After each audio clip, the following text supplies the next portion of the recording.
Hello viewers, আজ আমি আপনাদের সাথে শেয়ার করব অসম্ভব মজার চিকেন দম বিরিয়ানি। তার জন্য এখানে 1 কিলোর মতো আমি চিকেন নিয়ে নিয়েছি। এখন 1.5 কাপের মতো সাদা তেল দিয়ে দিচ্ছি। তেলটি একটু গরম হয়ে আসলে এর মধ্যে 1.5 কাপের মতো পেঁয়াজ কুচি দিয়ে এটিকে নেড়েচেড়ে ব্রেস্তা বানিয়ে উঠিয়ে রাখবো। একই তেলের মধ্যে গোটা কিছু আলু, হলুদ ও লবণ মাখিয়ে আমি এটিকে নেড়েচেড়ে ভেজে উঠিয়ে রাখবো।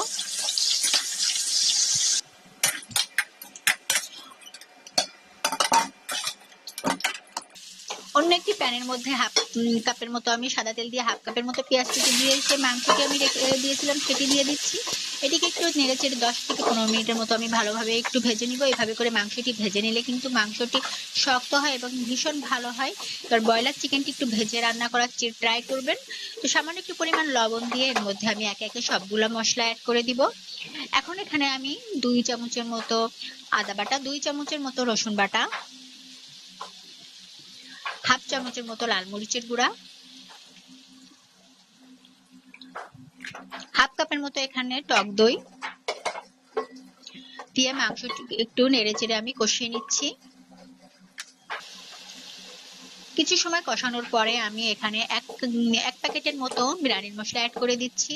যে কোনো ব্র্যান্ডের এখানে আপনারা বিরিয়ানির মশলা ইউজ করতে পারেন। চাইলে আপনারা বাড়িতেও তৈরি করে নিতে পারেন বিরিয়ানির মশলাটি। এইভাবে করে মাংসটি একটু কিছু সময় কষিয়ে নেওয়ার পরে যে আলুটি আমি ভেজে রেখেছিলাম আলুটি দিয়ে দিব। দিয়ে আলু সহ একটু ভালো করে মাংসটি কষিয়ে নিব। নিয়ে পরিমাণ মতো কিছুটা পানি দিয়ে ঢাকনা দিয়ে ঢেকে আমি মাংস এবং আলুটি প্রপার ভাবে সিদ্ধ হওয়া পর্যন্ত আমি একটু রান্না করে নিব। এখন সে আগের তেলের মধ্যে আমি এখানে হাফ কেজির মতো চিনি গুঁড়া চাউল দিয়ে নিচ্ছি। চাউলটি একটু ব্রাউন কালার করে ভেজে নেওয়ার পরে এখানে 1 লিটারের মতো আমি পানি এখানে অ্যাড করে দিচ্ছি। কোকের যে 1 লিটারের পানির বোতল আছে সেটি আমি মেপে আমি পানি দিচ্ছি এবং 1 কাপের মতো সাদা লিকুইড দুধ আমি দিয়ে দিচ্ছি। পরিমাণ মতো কিছুটা লবণ দিয়ে আমি এটিকে ভালোভাবে একটু রান্না করে পানিটি শুকিয়ে নিয়েছি। এই পর্যায়ে এর মধ্যে আমি মাংস এবং আলুটি আমি দিয়ে দিলাম। দিয়ে নেড়েচেড়ে উপর নিচ করে আমি এটিকে একটু উল্টে পাল্টে দিচ্ছি। দেখতেই পারছেন এই পর্যায়ে কিন্তু পানিটি একেবারেই শুকিয়ে ফেলা যাবে না এবং এখানে কিন্তু 60% থেকে 70% এর মতো চাউলটি সিদ্ধ হবে। এখানে কিন্তু প্রপার সিদ্ধ করা যাবে না এবং এটি এই অবস্থাতেই আমি দমে রেখে দিব। এখন আমি উপর নিচ করে এর উপরে আমি দেখতেই পারছেন আমার চাউলটি কিন্তু এখনো কিন্তু শক্ত আছে বেশ। তো এখন আমি এর উপরে ব্রেস্তা ছড়িয়ে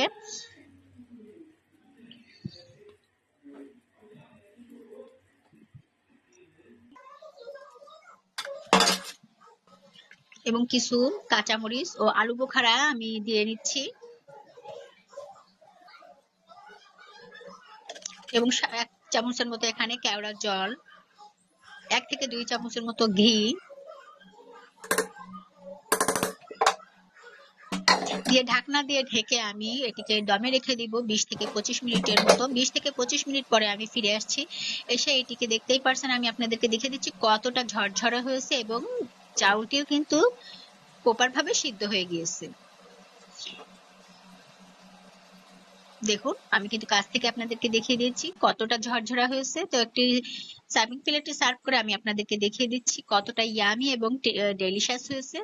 ভীষণ মজার এবং পারফেক্ট একটি চিকেন দম বিরিয়ানি রেসিপি পরিবারের সবাই মিলে আপনারা উপভোগ করতে পারেন। এই ছিল আমার আজকের রেসিপি। ভালো লাগলে অবশ্যই লাইক, কমেন্ট, শেয়ার, সাবস্ক্রাইব করে পাশেই থাকবেন। আল্লাহ হাফেজ।